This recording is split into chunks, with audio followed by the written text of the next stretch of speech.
깊은 밤 함양궁입니다. 천하를 처음으로 하나로 묶은 황제는 잠에서 벌떡 깨어납니다. 숨은 가쁘고 손은 본능처럼 칼자루를 찾습니다. 문 밖에서 들려오는 아주 작은 발소리에도 그는 몸을 굳힙니다. 누군가가 자신을 죽이러 온 것은 아닐까? 방금 스쳐간 그림자는 자객의 그림자가 아닐까?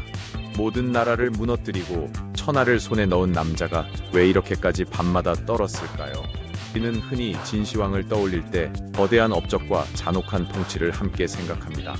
중국 최초의 통일제국을 세운 황제, 만리장성의 기초를 닦고 문자와 도량형과 화폐를 통일한 절대 권력자, 동시에 분석액류와 과도한 토목공사, 아욱한 법으로 백성을 짓눌렀던 폭군. 그런데 오늘 우리가 따라가 볼 진시황은 조금 다릅니다. 승리만 아는 정복자도 아니고 냉혹함만 남은 독재자도 아닙니다. 오히려 불안과 강박 속에서 조금씩 스스로를 갉아먹던 한 인간입니다. 그가 그토록 집요하게 불로초를 찾았던 이유, 그것은 단순히 영원히 살고 싶어서였을까요? 아니면 황제라는 자리 그 자체가 만들어낸 공포로부터 단 하루라도 벗어나고 싶었기 때문이었을까요? 이 이야기를 이해하려면 먼저 그가 살았던 시대를 보아야 합니다. 진시황이 태어난 전국시대는 말 그대로 살아남는 자만이 옳다고 말할 수 있는 시대였습니다. 수백 년 동안 전쟁은 일상이었고 동맹은 하루아침에 배신으로 바뀌었습니다. 귀족과 재상, 외척과 장수들은 나라보다 자신을 먼저 지켰고 왕실조차 권력 앞에서는 언제든 피를 나눌 수 있었습니다. 진나라가 그 혼란 속에서 살아남아 최강의 국가로 올라설 수 있었던 이유는 분명합니다. 누구보다 냉혹했고 누구보다 효율적이었기 때문입니다. 법은 엄격했고 공은 보상받았으며 패배는 잔인하게 처벌되었습니다. 그 나라의 공기 속에는 이미 두려움이 제도의 형태로 스며 있었습니다. 그 속에서 영정, 훗날의 진시황이 자랍니다. 그는 어린 나이에 왕위에 올랐습니다. 어리다는 것은 보호받는다는 뜻이 아니라 오히려 더 쉽게 이용당한다는 뜻이었습니다. 그의 주변에는 어머니 조이가 있었고 막강한 상인이자 정치가였던 여부리가 있었고 훗날 궁정을 뒤흔든 노예의 반란도 있었습니다. 어린 왕은 아주 이른 나이에 배웠을 것입니다. 가까운 사람이라고 해서 믿을 수 있는 것이 아니며 사랑처럼 보이는 것조차 권력의 언어로 뒤집힐 수 있다는 사실을 말입니다. 그런 환경에서 자란 군주에게 세상은 결코 안정된 장소로 보이지 않았을 것입니다. 누군가의 미소 뒤에는 이해관계가 있고 충성의 말 뒤에는 계산이 있으며 침묵조차 음모일 수 있다는 감각. 진시황의 성격을 만든 것은 단순한 야심이 아니라 믿을 수 있는 사람이 아무도 없다는 감각이었을지 모릅니다. 이것이 훗날 그를 강하게 만들기도 했고 동시에 끝없는 의심 속에 가두기도 했습니다. 그는 결국 한나라, 조나라, 위나라, 초나라, 연나라, 대나라를 차례로 무너뜨리며 천하를 통일합니다. 그리고 자신을 더 이상 왕이라 부르지 않았습니다. 그는 새로운 이름을 만들었습니다. 황제. 그것도 첫 번째 황제, 시황제. 이 명칭 속에는 단순한 자부심 이상의 것이 담겨 있습니다. 그는 자신이 이전 시대와는 다른 존재라고 선언하고 싶어 했습니다. 단순히 많은 나라를 정복한 왕이 아니라 새로운 질서 그 자체가 되고 싶었던 것입니다. 그의 업적은 실로 거대합니다. 흩어져 있던 문자를 통일하고 도량형과 화폐를 정비하고 수레바퀴의 규격과 도로망까지 맞추어 제국을 하나의 체계로 묶었습니다. 지방의 세력을 억누르고 중앙 집권을 강화했으며 북방 방어선의 기초도 닦았습니다. 이런 변화는 단순한 행정 개혁이 아니었습니다. 그는 천하를 정복한 뒤 그 천하가 다시는 갈라지지 않도록 구조를 바꾸고 있었던 것입니다. 하지만 바로 그 지점에서 진시황의 위대함과 비극은 겹쳐집니다. 그가 만든 질서는 강력했지만 그만큼 숨막혔습니다. 법은 지나치게 엄격했고 사상은 통제되었으며 토목과 동원은 끝을 몰랐습니다. 분석액류는 사실관계를 둘러싼 세부 논쟁이 남아있다 하더라도 적어도 후대 사람들이 그를 사상을 태우고 사람을 묻는 황제로 기억했다는 사실 자체가 중요합니다. 그것은 그가 사람들의 자발적인 신뢰보다 강제된 복종을 더 믿었다는 인상을 남겼다는 뜻이기 때문입니다. 여기서 우리는 질문하게 됩니다. 왜 그는 그렇게까지 통제하려 했을까? 왜 그는 제국의 구석구석까지 자신의 의지를 새기려 했을까? 왜 천하를 얻고도 안심하지 못했을까? 그 답의 실마리는 바로 불로초에 대한 집착에서 드러납니다. 많은 사람은 진시황의 불로초 집착을 단순한 허영이나 어리석음으로 설명합니다. 권력을 가진 자가 더 오래 살고 싶어 했다는 이야기입니다. 물론 틀린 말은 아닙니다. 그러나 그것만으로는 부족합니다. 진시황이 진정으로 원한 것은 단순히 끝없는 수명이 아니었습니다. 그가 갈망한 것은 통제감이었습니다. 죽음과 암살, 배신과 반란, 제국의 붕괴를 막아줄 단 하나의 확실성. 불로초는 생명의 연장이 아니라 공포의 종식을 약속하는 상징이었던 것입니다. 먼저 그는 죽음 그 자체를 두려워했을 것입니다. 전국 시대를 통과해 권력을 쥔 사람에게 죽음은 추상적인 개념이 아닙니다. 전쟁터에서, 궁정에서, 처형장에서 죽음은 언제나 가까이에 있었습니다. 수많은 적이 칼에 쓰러지고, 수많은 정적이 제거되고, 수많은 나라가 멸망하는 모습을 본 사람에게 죽음은 삶의 배경음처럼 들렸을 것입니다. 그런데 아이러니하게도 천하를 통일한 순간 그는 오히려 자신의 유한함을 더 선명하게 마주했을지도 모릅니다. 정복해야 할 적이 있을 때 인간은 바깥을 봅니다. 그러나 모든 적을 무너뜨리고 나면 결국 시선은 안쪽으로 돌아옵니다. 그리고 그때 비로소 보이는 것이 있습니다. 제국은 영원할지 몰라도 나는 영원하지 않다는 사실입니다. 어쩌면 진시황에게 가장 두려운 순간은 전쟁 중이 아니라 전쟁이 끝난 뒤 찾아왔을 것입니다. 정복이 끝난 순간 그가 처음 마주한 적은 자기 자신의 유한함이었기 때문입니다. 그의 호칭에서도 그 강박이 읽힙니다. 그는 자신을 시황제라 부르며 이후 2세, 3세, 만세까지 이어지길 바랐습니다. 단순한 국왕이 아니라 시간 위에 서는 존재가 되고 싶었던 것입니다. 거대한 능묘를 조성하고 사후 세계까지 질서를 연장하려 한 것도 같은 맥락에서 이해할 수 있습니다. 그는 삶을 통제했던 방식으로 죽음까지 통제하고 싶어 했습니다. 두 번째 공포는 암살과 복수였습니다. 진시황의 생애를 이야기할 때 빼놓을 수 없는 장면이 있습니다. 연나라 자객형가의 암살 시도입니다. 지도 속에 숨겨진 칼날, 갑작스럽게 돌변하는 공간, 기둥을 돌며 쫓고 쫓기는 군주와 자객. 이 장면은 단순한 역사적 일화가 아니라 진시황이라는 인물의 내면에 깊은 흔적을 남긴 사건으로 볼 수 있습니다. 천하를 꿈꾸던 군주는 그 순간 아주 구체적으로 깨달았을 것입니다.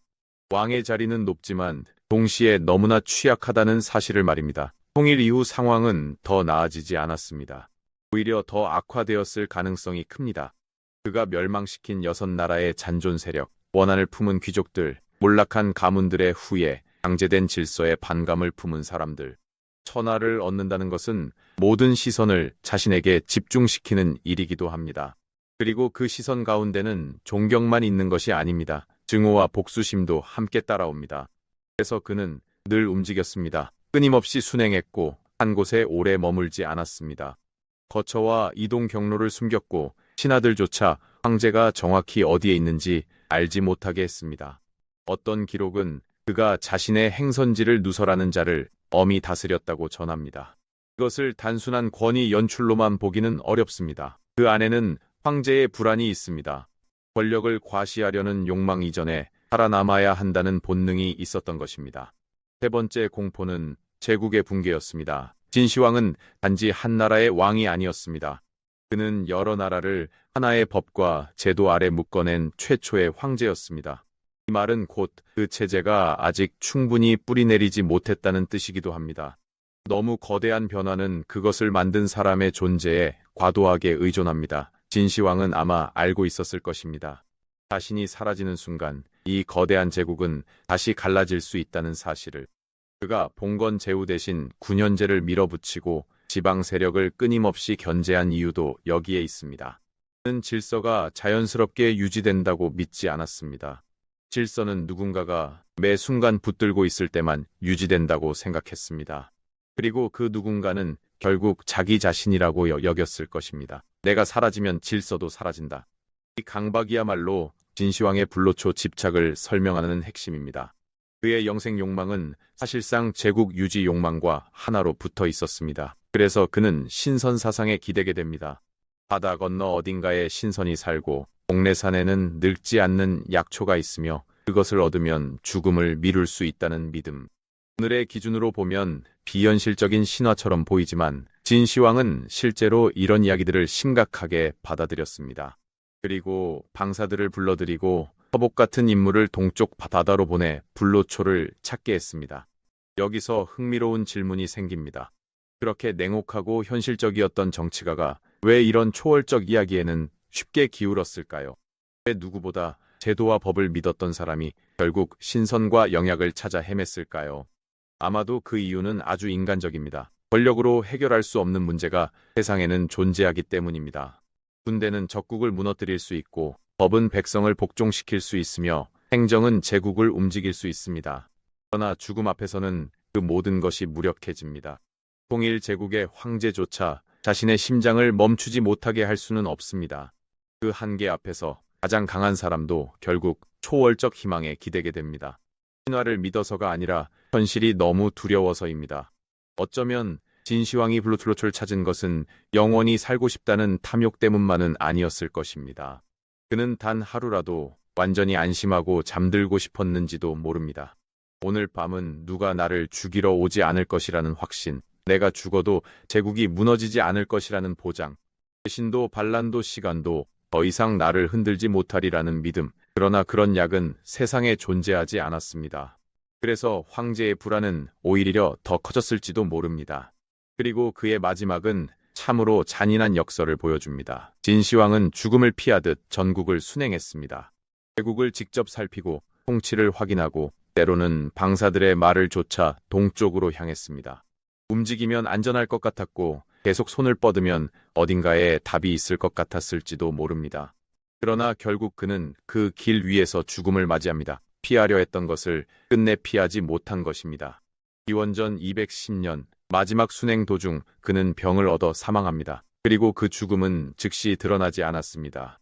고와 이사 등은 황제의 사망 사실을 숨기고 권력의 향방을 계산합니다.